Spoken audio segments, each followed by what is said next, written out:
Hey guys, we're two chubby sisters, and happy St. Patrick's Day, or Bonacte na File Padraig Ort, which is Gaelic for Happy St. Patrick's Day, but it literally translates to the blessings of the feast of Patrick on you.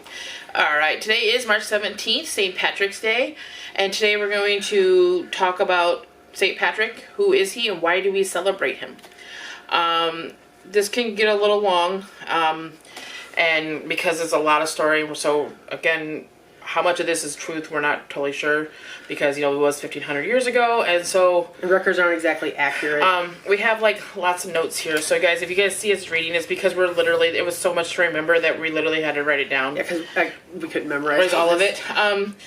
So who is St. Patrick, and why do we celebrate a day dedicated to him? St. Patrick is actually a religious holiday, and,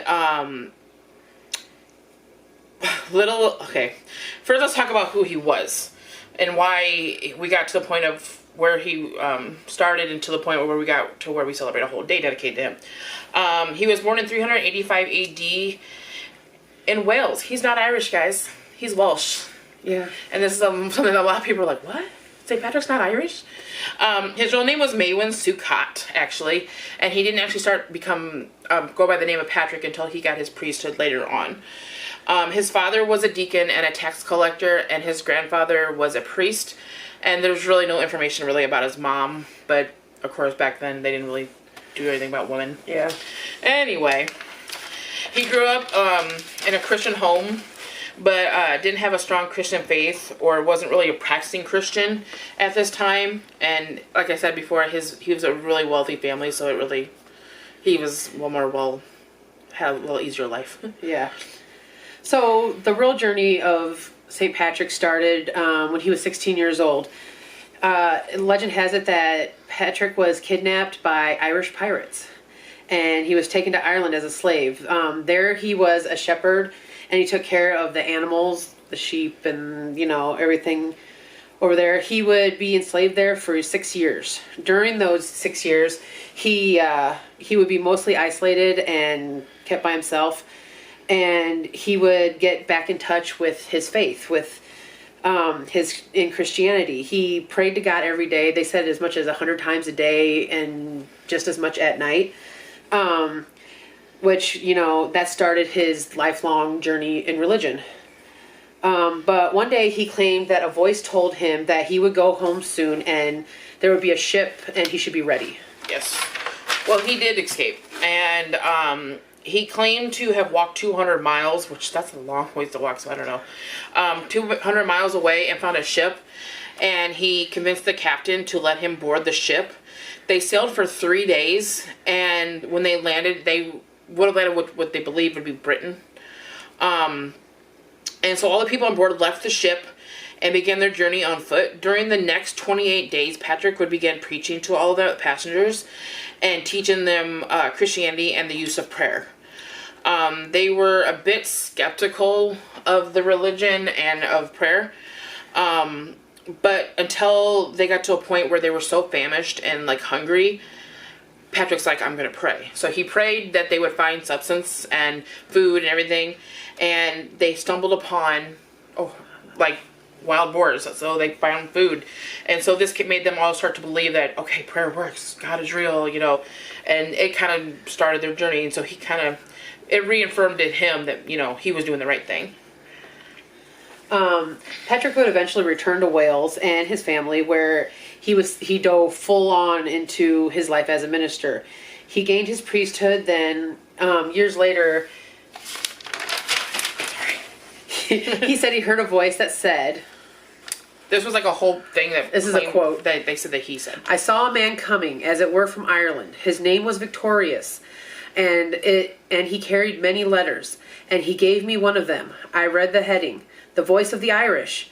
As I began the letter, I imagined that the moment that I heard the voice of those very people who were near the wood of Folklet? I think that's how you pronounce it. I'm not sure. Which is beside the western sea, and they cried out as with one voice, We appeal to you, holy servant boy, to come and walk among us.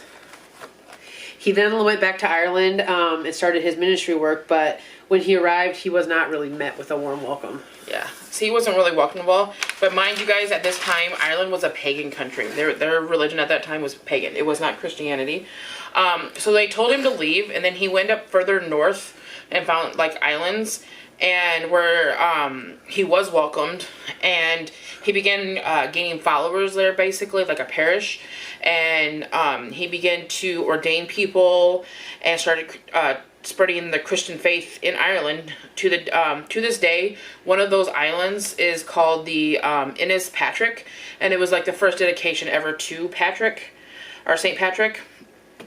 Christianity began to spread from that point throughout Ireland, and he began to be loved and throughout the country, and is the man who brought Christianity and faith into their country.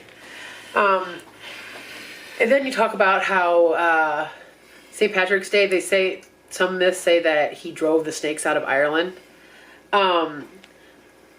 They said that Ireland never really had snakes. It's an island that was it was too cold for snakes, Yeah. first of all, and it was an island since before the glacial period, so they say that there never were snakes in Ireland. So he didn't drive them out because they were never there in the first place. Yeah, that's one of the myths or the legends that belong with him. But after that, After that, sometime St. Patrick felt his missionary work was done, and like he felt that he had preached and done all he could in Ireland, so he went back home to Wales. so Patrick's knew his life was coming after he returned back home to Wales, and felt like he was accomplished for Ireland. He returned back, but as he got older, he felt like he knew when his life was coming to an end, and he's like, I have to return. I have to go back to Ireland. It almost like maybe, I don't know if he felt like it was like his home. You know, he felt like a sense of like belonging there. Where he would die on March 17th, some say 461, 462, it's not exact, which he would have been 76 or 77 years old, which is quite old for that time period. Because I mean, 400s. yeah, so I mean, When most people live to be like 30 or 40. yeah, so for that time, he lived to be quite old. Then for years to come, the celebrations of St. Patrick would become like a huge thing, and that's when the celebration started. It went from celebrating him to celebration of the Irish heritage. Heritage and pride of Ireland. Well, because it was kind of a minor religious holiday. Yeah, it was a minor religious holiday, and it kind of went from celebrating, I think, kind of like him, to turned into like celebration of the country. Yeah. So celebration of St. Patrick would become a celebration of Irish heritage and pride. We would actually celebrate his death date, guys. We're celebrating March 17th. It's his death date. It's not his birthday. It's his death date. And the reason for that, they believe, is probably because they want to celebrate his life, not his birth. And the things that he accomplished in his life. And that is kind of how we all came about to celebrate St. Patrick's Day. And that is about the man the holiday is named after, but how it is celebrated and what are some of the celebration traditions that we have now are a little different. Yep. So the celebration of parades and wasn't, how we originally celebrated St. Patrick's. It was originally celebrated just as a feast, and it was originally called the Feast of St. Patrick, but then it became a big like in Irish soldiers were in New York, and that was how the first parade for St. Patrick started. And I'm gonna read you a little something here. The modern St. Patrick's Day festival can trace its origins back to New York in 1762, when Irish soldiers serving in the British military marched through the city to commemorate the holy day, giving rise to one of the most famous parades in the world. So that's kind of how the parades here in America started to celebrate it. So many celebrated it as a social gathering with parades and feasts, stuff like that. Or basically back then it was feasts, but now we celebrate as parades and like gathering. Today we celebrate St. Patrick's Day as a cultural religious celebration. The reason why I say it like that is because, so like in America, we have freedom of religion. Religion is not a part of our heritage or like necessarily our culture, but over there it is. They consider their religion as their heritage and their culture. So now that's why they call it a celebration of Ireland's heritage and culture. The Prime Minister of Ireland actually goes to another country every year on St. Patrick's or around that time, and to spread the culture of Ireland. And they've actually visited, the Prime Minister's actually visited the U.S. multiple times. And part of that visit, they always present the leader of whatever country they're in with a bowl full of shamrocks. And they were actually supposed to come to the U.S. last year, but because of COVID, they weren't able to.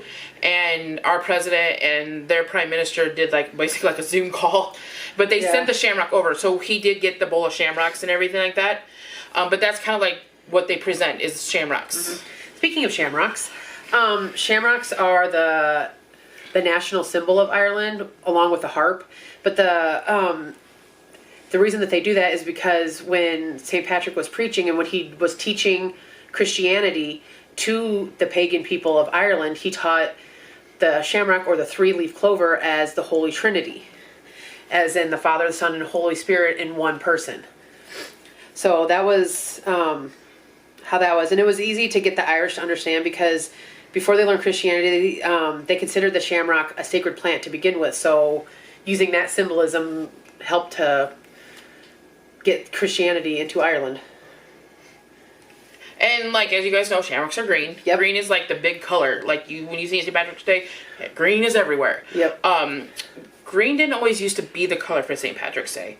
So it is the official color of Ireland and the most common color you see, but it used to actually be blue. Blue used to be the color for St. Patrick's Day, and that was because of Henry VIII. Henry VIII used to classify himself as the King of Ireland, and he all his stuff had blue. It was his symbol, or what represented him. But over time, it actually went to green, and which makes sense because Ireland is mostly green, guys. They actually call it the Emerald Isle, so it's actually a part of the flag. And the reason for the color of the flag actually goes back to when Katie was talking about how their religion and their faith is part of their heritage.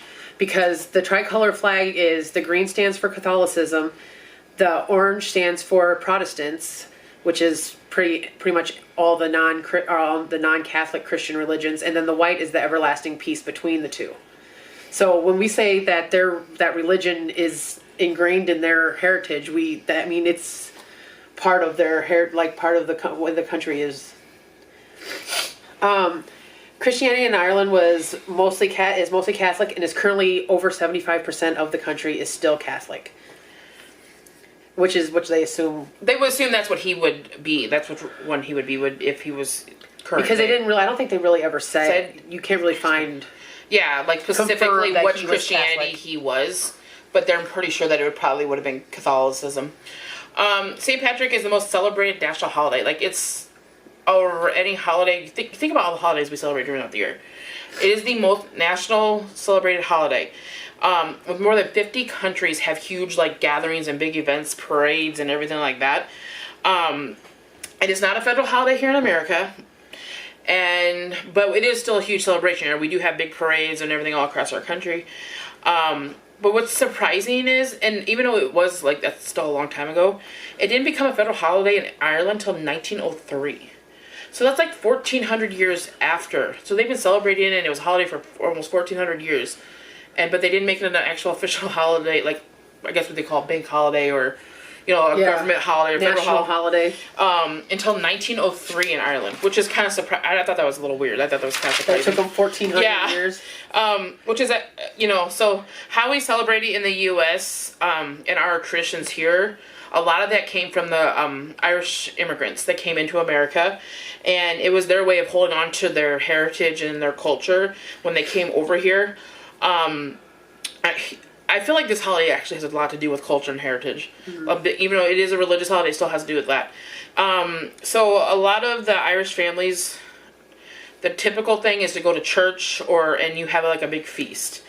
Irish food is a big part of St. Patrick's Day celebration. Yeah. Most commonly, what we eat here is corned beef and cabbage and soda bread. As we talked about if you watched our last video. But in Ireland, they don't actually eat a whole lot of corned beef. It's mostly lamb, bacon, and sausage. and On St. Patrick's Day. on St. Patrick's Day. And the most common thing that they drink, there's beer. Just, I'm guessing Guinness everywhere. Probably, yeah. They said that's the most. That's the most common thing to drink is beer. But most of the Irish feel that it's become too commercialized and are offended by a lot of the stuff that people do and wear, and it's like if you watch our in our last video, we talk about like the certain shirts with certain sayings and certain drinks that you shouldn't order. But I understand, and that's what happens over time, and things become commercialized. I feel like most holidays kind of have, but with that said, St. Patrick's is not just a it's not a holiday to just get, like, I think we have a misconception that it's a holiday, let's get drunk, let's get black, it's not. It's a social holiday to, like, basically come together, celebrate a heritage, a culture, a religion, but do it in a way that is, like just having fun, like social interaction. Let's have some food, let's have some drinks, let's gather with family and friends and just have a good time together. I feel like it's more about the company that you keep than anything else. And a lot of people go to, like, they like to go to Ireland and experience St. Patrick's in Ireland, which I think one day that would be cool if we could ever do that. But you have to understand that if you ever do this, our traditions here and their traditions there and how they celebrate it is different. So just be kind of respectful, because, like, us getting completely wasted and doing all this, because most people here see it as, like, that's just a holiday, we can just go get wasted. Over there, it's not like that. The shirts, the drinks, like we just mentioned, it's a no-no. Don't. So if you ever go to Ireland for St. Patrick's, respect the culture in the actual place. So a true St. Patrick's celebration is honoring the heritage and teaching others of it, and having a great feast and some drinks and go get what they like to say, go get into a bit of crack or fun, not crack, actual crack. I'll put that up there and explain what that is. It's an actual Irish saying, kind of. Irish in Scotland, and they say a bit of crack. And remember, do not tell an Irish person top of the morning to you. It's not. And then, but you can say, Erin go bragh, which, is another Gaelic term, which translates to Ireland forever. Yes, and you've probably seen it on a lot of stuff. So that's our video. I hope you guys enjoyed it. It was interesting and fun to kind of research it and learn and kind of get opinions of people in Ireland, people here married, like, reading all about it. I know it was a lot. The fact that we had to read, because there was so much information. I mean, you could probably see that we were struggling to try to get through all of it, but I feel like if you want to know about the holiday, it is necessary to know all of that stuff about him and everything like that. I hope you made it to the end. I do too. I know it kind of got long, and it's a lot of history to go through. But it is interesting. It is interesting, and I hope you learned. Maybe you learned something about St. Patrick's Day that you maybe didn't know. Mm-hmm. And if you're not Irish, and I feel like we learned a lot of stuff that we didn't know. And we, it is our heritage. If you are Irish, maybe you learned something about your heritage too that you didn't know. And pass it on to others. Yes, pass it on. And a good way to do that is maybe send them to this video. Yeah. So if you like it, hit that like button. Hit that subscribe button. And hit that bell so you know when we post. Have a happy St. Patrick's. Bye. Bye.